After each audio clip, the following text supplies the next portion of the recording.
नमस्कार मैत्रिणींनो, मी वर्षा फॅशन या यूट्यूब चॅनलमध्ये तुमचं अगदी मनापासून स्वागत करते। तर मैत्रिणींनो, या अगोदरच्या व्हिडिओमध्ये तुम्ही या ब्लाऊजची कटिंग आणि अस्तर कसं जोडायचं ते बघितलं। आजच्या व्हिडिओमध्ये आपण हा ब्लाऊज पूर्ण कसा शिवला गेलेला आहे, म्हणजे कसा शिवायचा ते बघूया। तर आता मी हा पूर्ण कंप्लीट झालेला आहे माझा शिवून ब्लाऊज, आणि त्याचाच मी व्हिडिओ तुम्हाला पुढे अटॅच करते, तो पूर्ण बघा आणि तुम्हाला पण कळेल की कशा पद्धतीने ब्लाऊज स्टिच केला गेला पाहिजे। आणि आवडला व्हिडिओला माहिती थोडीशी आवडली, यूजफुल वाटला व्हिडिओ, तर प्लीज लाईक करा, शेअर करा आणि सबस्क्राईब करा। चला तर मग जास्त वेळ न घालवता आपण आपल्या आजच्या व्हिडिओला सुरुवात करूया। आणि ज्या कोणत्या ताईंनी या ब्लाऊजची कटिंग आणि अस्तर जोडण्याचा व्हिडिओ बघितला नसेल तर त्यांच्यासाठी मी कमेंट बॉक्समध्ये पिन करते या व्हिडिओची लिंक, म्हणजे कटिंग कशी करायची आणि अस्तर कसं जोडायचं। पहिलीच कमेंट पिन असेल, निळ्या रंगाची लिंक असते, त्याच्यावरती तुम्ही क्लिक केलं की तुम्हाला याचा पूर्ण कटिंगचा आणि अस्तर जोडण्याचा व्हिडिओ ओपन होईल आणि तिथे जाऊन तुम्ही हा पूर्ण कटिंग बघू शकता, म्हणजे तुमच्या आजचा व्हिडिओ लक्षात येईल। ठीक आहे, तर चला आता सुरुवात करूया। तर मैत्रिणींनो, अगोदरच्या व्हिडिओमध्ये आपण या ब्लाऊजला अस्तर कसं जोडायचं ते बघितलेलं आहे। आजच्या व्हिडिओमध्ये आपण याची स्टिचिंग कशी करायची पूर्ण ते बघूया। तर बघा, मी पाठीचा भाग तयार करून घेतलेला आहे, तर आपल्याला तो बरोबर अशा पद्धतीने फोल्ड करून घ्यायचा आहे। तर बघा, अशा पद्धतीने फोल्ड केल्याच्या नंतर पाठीच्या मध्यभागापासून आपल्याला 4 इंचावरती मार्क करायचे आहे। उंची पण 4 इंच आहे आणि मध्यभागापासून रुंदी पण 4 इंच आहे। दुसऱ्या बाजूला पण मी सेम त्याच पद्धतीने वरचा 4 इंचाचा पाठीचा टक्स देऊन घेत आहे। अगोदर आपण मार्किंग करून घेतलेली आहे आणि याला आपल्याला खालच्या साईडने अर्धा इंचाची घडी घ्यायची आहे आणि वरती निमुळती स्टिचिंग करून घ्यायची आहे। तर बघा, याच्यावरती मी डबल टिप आपण मारून घेते।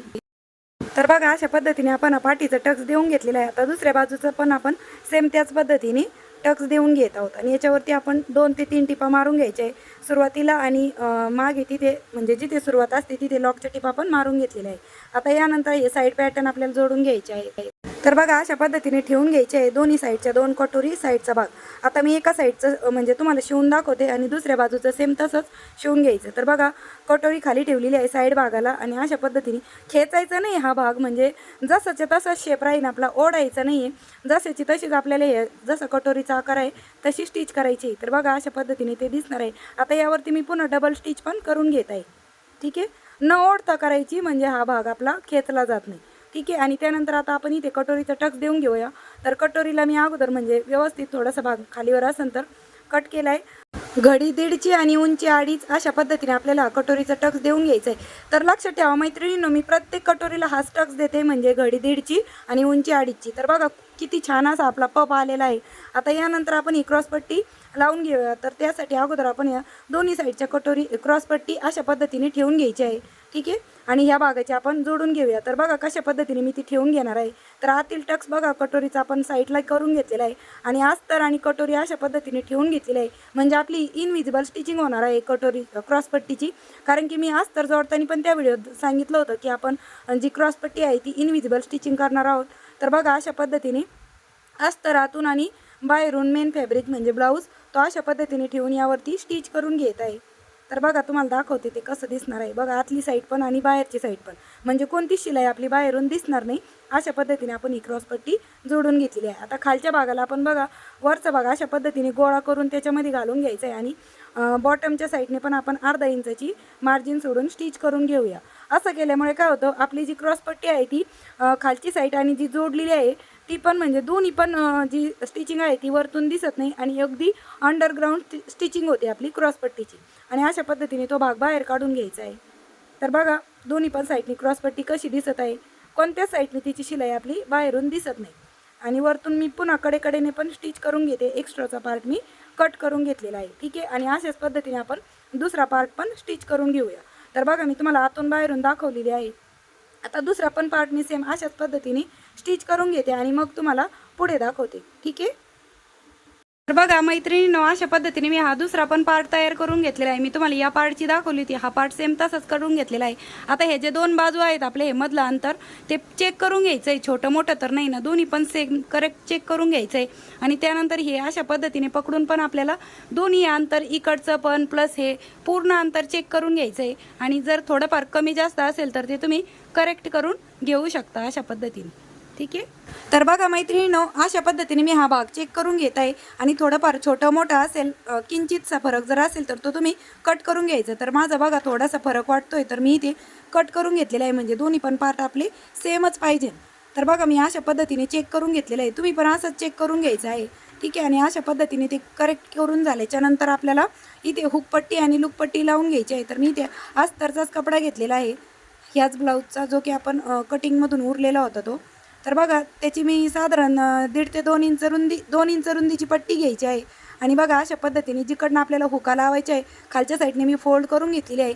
आणि जिकडनं आपली कटोरी आणि क्रॉस पट्टी आहे त्या भागाने मी अशा पद्धतीने ही जी हुकाची पट्टी आहे ती लावून घेत आहे. इकडच्या बाजूने लक्षात ठेवा आपल्याला हुका लावायचा आहे आणि दुसऱ्या पार्टला आपण हुकाचे घर बनवणार आहोत.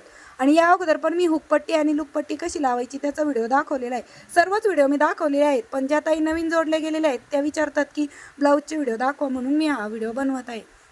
आता दुसऱ्या पार्टला पण मी अशी अस्तरची पट्टी लावून घेते. तर आता इकडच्या बाजूने आपल्याला हुकाचे घर करायचे आहे, तर आपल्याला आतील साईडनी जोडायला सुरुवात करायची आहे ही पट्टी, आणि नंतर वरतून आपल्याला हुकाचे घर करायचे आहे.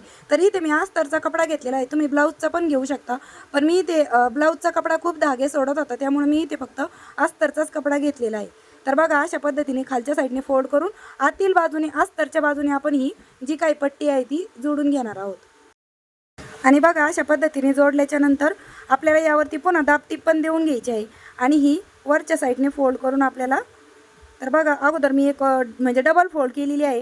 हे माप चेक करून घ्यायचं आहे आपल्याला, दुसऱ्या पार्टचं आणि ह्या पार्टचं सेम चेक करून घ्यायचं. थोडं पार्ट छोटं मोठं असेल तर ते तुम्ही करेक्ट करून घेऊ शकता, म्हणजे आपल्याला दोन्ही पण पार्ट सेमच पाहिजे. त्यासाठी मी पुन्हा पुन्हा चेक करत आहे आणि एक फोल्ड करून घेतलेली आहे. आणि यानंतर आपल्याला इथे हुकाची मार्किंग करायची. तर बघा अशा पद्धतीने मी फोल्ड करून घेतलेला आहे, मध्यभागी एक फोल्ड केलेली आहे पुन्हा, आणि अशा पद्धतीने मी 5 ठिकाणी इथे हुकाची मार्किंग करून घेतलेली आहे. आणि इथेच आपल्याला हुकाचे घर करून घ्यायचे आहेत. ठीक आहे. जर मैत्रिणींनो तुम्ही नवीनच ब्लाऊज शिकत असाल तर तुम्ही मोटरवरती हे हुकाचे घर नाही लावू शकत. तुम्हाला म्हणजे पायावरतीच जे फूट असतात आपल्या मशीनचे त्यावरतीच लावायचं, कारण की कधी कधी तुम्हाला मोटरीची सवय नसते, त्यामुळं तुमच्या बोटावरती सुई येऊ शकते, तेवढी काळजी घ्यायची आहे. तर माझी प्रॅक्टिस झालेली आहे त्यामुळे मी मोटरीवरतीच शिवत आहे. तर बघा अशा पद्धतीने मी हुकाचे जे काही घर आहे ते करून घेतलेले आहे. आणि पुन्हा मी हे माप चेक पण करून घेत आहे, तर दोन्ही पण आपले बरोबर पाहिजे. आणि त्यानंतर मी इथे गळ्याच्या बाजूने अर्धा इंच डाऊन कटिंग करत आहे. हे का कशासाठी, तर शोल्डर खाली उतरू नये म्हणून आपल्याला अशा पद्धतीने तिरपी कटिंग करून घ्यायची. दुसऱ्या पार्टला पण मी सेम गळ्याच्या बाजूने अर्धा इंचची मार्किंग करून तिरपी कटिंग करून घेत आहे. ठीक आहे. आता यानंतर आपल्याला इथे गळ्याला पायपिंग करून घ्यायची आहे पुढच्या साईडने. तर बघा मी इथे अस्तरचाच कपडा तिरप्या कटिंग करून घेत आहे. गोट मारण्यासाठी आपल्याला अशाच तिरप्या पट्ट्या कट कराव्या लागतात, तेव्हाच आपला गोट एकदम परफेक्ट येतो. तर मी हे माप चेक करत आहे, तर थोडंसं कमी पडत आहे, त्याच्यामुळे मी ह्या तिरप्या पट्ट्या एकमेकांना जोडून घेणार आहे. तर तिरप्या पट्ट्या कशा जोडायच्या ते पण बघा, म्हणजे जिकडनं आपला मोठा भाग असतो तिकडनं दुसऱ्या जी पट्टी आहे तिचा छोटा भाग ठेवायचा तिरपी कटिंगमध्ये, म्हणजे ती आपली जी तिरपी पट्टी आहे ती सरळ जोडल्या जाते. आणि पुन्हा माप चेक करून घेत आहे मी, तर म्हणजे पुरत आहे. तर बघा एका साईडने आपल्याला अगोदर ही एका बाजूने फोल्ड करून घ्यायची आहे. आणि ही साधारण 1.5 ते 2 इंच रुंदीची पट्टी मी कट करून घेतलेली होती. तर बघा पट्टीला मी एका साईडने थोडीशी फोल्ड करून घेतलेली आहे. आणि बघा थोडीशी एका बाजूने अजून एक फोल्ड करून घ्यायची आहे सुरुवातीला. आणि अशा पद्धतीने आपल्याला अगदी 1/2 इंचाची मार्जिन सोडून हा जो काही गोट आहे तो मारून घ्यायचा आहे. अर्धा इंचाची नाही ठेवायची, कारण की आपल्याला गोट एकदम बारीक आला पाहिजे. मला एका ताईंची कमेंट पण होती की गोट कसा मारायचा तो पण व्हिडिओ दाखवा. तर बघा तुम्हाला ह्या व्हिडिओमध्ये तो पण व्हिडिओ कव्हर होणार आहे. अशा पद्धतीने मी स्टिच करून घेतलेलं आहे. आणि जे काही एक्स्ट्रा वाटत असेल ते कापड आपण कट करून घ्यायचं आहे. अगदी व्यवस्थित दाखवत आहे मी तुम्हाला. तर बघा अशा पद्धतीने आपल्याला आतील साईडने फोल्ड करून यावरती आपल्याला अगदी कडेकडेला स्टिच करायची. आतल्या साईडने ते असं दिसणार आहे आणि वरच्या साईडने आपली अगदी बारीक अशी पायपिंग तयार होणार आहे. खूप सोपी पद्धत आहे पायपिंग करायची, काही अवघड नाही, जास्त वेळ पण नाही लागत. फक्त ते प्रॅक्टिस आणि सराव करायची गरज असती, तेव्हा आपल्याला वाटतं म्हणजे गोट जमत नाही. नवीन ज्या नवशिकाऊ असतात त्यांना, पण प्रॅक्टिसने सर्व गोष्टी सोप्या होऊन जातात. तुम्हाला दाखवते मी. बघा कशा पद्धतीने आपला अगदी छान आणि गोल गरगरीत असा हा गोट आलेला आहे. आणि आतील साईड पण बघू शकता तुम्ही. आता दुसऱ्या बाजूचा पण मी गोट मारून घेते आणि मग तुम्हाला पुढे दाखवते. तर बघा मैत्रिणींनो अशा पद्धतीने मी या साईडचा पण गोट मारून घेतलाय, जसा इकडचा मारला सेम त्याच पद्धतीने. ठीक आहे. आता यानंतर आपल्याला पाठीच्या भागाला हे जे पुढचा भाग आहे तो कसा जोडायचा ते बघूया आपण. ठीक आहे. तर मैत्रिणींनो हे दोन्ही पार्टचे शोल्डर जोडण्या अगोदर पाठीच्या भागाला आपण अशा पद्धतीने हा पार्ट ठेवून घेणार आहोत फ्रंटचा. आणि हा जो काही पार्ट आहे तो आपण चेक करून घेणार आहोत. म्हणजे छोटा मोठा जर असेल तर तो तुम्ही मुंड्यापर्यंत करेक्ट करून घ्यायचा आहे. कोणताही भाग छोटा मोठा असेल तर तो चेक करून घ्यायचा आहे। तर बघा मी अशा पद्धतीने दोन्ही पार्टचे जे मुंड्यापर्यंतचं माप आहे ते चेक करते। तर माझा थोडासा फरक होता तर तो मी म्हणजे करेक्ट करून घेतलेला आहे। दुसऱ्या बाजूचं पण सेम अशाच पद्धतीने थोडंफार कमी जास्त असेल जो भाग तो आपण कट करून करेक्ट करून घ्यायचा आहे। आणि अशा पद्धतीने आपल्याला हे शोल्डर जोडून घ्यायचे। तर बघा मी कशा पद्धतीने ते जोडून घेत आहे, ठीक आहे। आणि आता आपल्याला सरळ स्टिचिंग करायची आहे। आता आपल्याला तिरपी स्टिचिंग नाही करायची। जरी आपण पुढच्या भागाला अर्धा इंचाची डाऊन कटिंग केलेली तरी पण आपल्याला शोल्डर जोडताना सरळ स्टिचिंग करून घ्यायची आहे। तर बघा असं एका साईडचं जोडलेलं आहे, हा भाग थोडा मोठा झालेला आहे तर तो मी म्हणजे कट करून घेतलेला आहे। तर दुसऱ्या बाजूचा पण मी शोल्डर अशाच पद्धतीने जोडून घेते। आणि जो काही तुमचा भाग एक्स्ट्रा झाला असेल तर तो तुम्ही म्हणजे असा कट करून घेऊ शकता, ठीक आहे। तर शोल्डर जोडून झाल्याच्या नंतर आता आपल्याला बाही जोडून घ्यायची आहे। तर बघा बाही जोडण्यासाठी मी इथे अगोदर सेंटरला मार्क करून घेतलेला आहे। एफ आणि बी फ्रंटचा बॅकचा मुंडा अशी मार्किंग करून घेतलेली आहे। आणि आपल्याला जिथे आपण सेंटरला मार्क केलेला आहे तर बघा अशा पद्धतीने ठेवून घ्यायचं आहे। म्हणजे ही जी काही बाही आहे ती आपल्याला जशी बसेल बघा फ्रंटचा मुंडा ज्या साईडने येईल त्या साईडने आपल्याला ही बाही अशी मध्यभागापासून जोडायला सुरुवात करायची। तर मैत्रिणींनो मी अगोदर बाही जोडण्याचे पण व्हिडिओ खूप सारे दाखवलेले आहेत।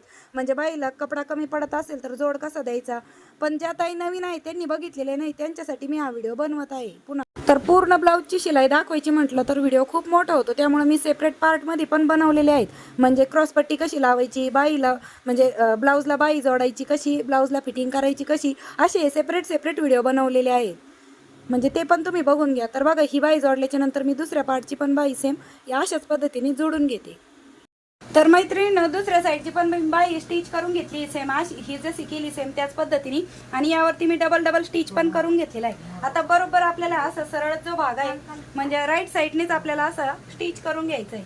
बरोबर अशा पद्धतीने पकडायचं आहे आणि अशीच आपल्याला स्टिच करून घ्यायची आहे। तर अगोदर आपण राईट साईडनेच स्टिच करून घेणार आहोत। असं केल्यामुळे काय होतं आपले कुठलेही धागे बाहेरून निघत नाही आणि आपली स्टिचिंग जी आहे ती इनविजिबल होते म्हणजे आतील बाजूने। तर अगोदर आपण राईट साईडनेच ही कडेकडेच्या बाजूने स्टिच करून घेऊया। तर मैत्रिणींनो तुम्हाला माझी शिकवण्याची पद्धत आवडत असेल तर प्लीज व्हिडिओला एक लाईक नक्की करा। तुमच्या एका लाईकमुळे मला खूप प्रेरणा मिळते की आणखी नवीन व्हिडिओ बनवावेत, ते तुमच्यापर्यंत पोहोचवावेत। तर बघा अशा पद्धतीने स्टिच करून घेतल्याच्या नंतर आपल्याला हात घालून कपडा रॉंग साईडला टर्न करून घ्यायचा आहे। तर बघा कशी आपली स्टिचिंग जी आहे ती इनविजिबल झालेली आहे, म्हणजे आपले धागे बाहेरून निघणार नाही त्यासाठी। आता यावरती आपण पुन्हा दाबटीप मारून घेऊ, फिटिंगच्या टिपा पण मारून घेऊया। तर बरं मैत्रिणींनो आता हे जे काही मला कस्टमरचा मापाचा ब्लाऊज आलेला आहे त्याच्यावरून मी माप घेऊन याच्या फिटिंगच्या टिपा मारून घेते।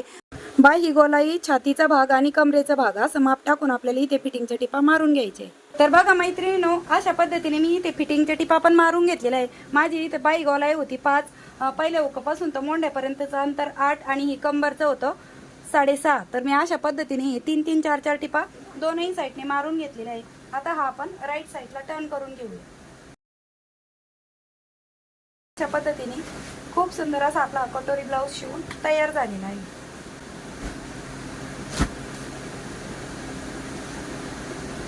तर बघा अशा पद्धतीने